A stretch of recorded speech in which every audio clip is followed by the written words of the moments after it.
Hello everyone, Instagram has a new feature. It's actually a iPhone feature.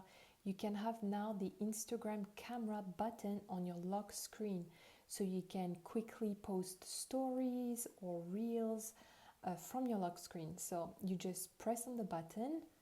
I have my password, and then straight away it will open up the Instagram story camera and you can just post a story, a reels, or you can go live.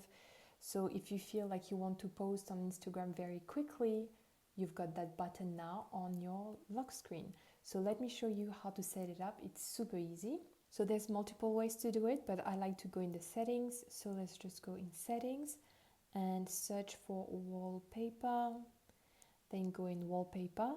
And now what you want to do is customize your current lock screen. So that's mine right here. So tap on the lock screen and you'll see here that you can add widgets. So tap on add widget and here is the Instagram camera widget. So just add it here and that's it.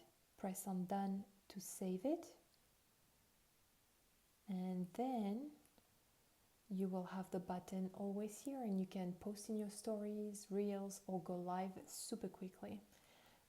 And the last little trick, if you want to plan your post, your stories, your reels, even your TikToks if you want to, you can use your preview app. And don't forget that you can also find hashtags and Instagram SEO keywords. You can find caption ideas and you can edit your posts as well. You've got a lot of different filters and text tools, etc. You can also see your Instagram analytics and your top hashtags, and you can look at other people's Instagram analytics and top hashtags as well. So there you go, in case you need to plan your beautiful feed, prepare your content in advance, or even see how your feed looks like before you post, and even your Instagram stories. You can do that in preview. That was the little trick of the day, that you can now have the Instagram camera button on your lock screen. Let me know if you want to see any other Instagram tips or tricks, and we will try to make a video tutorial soon. Bye!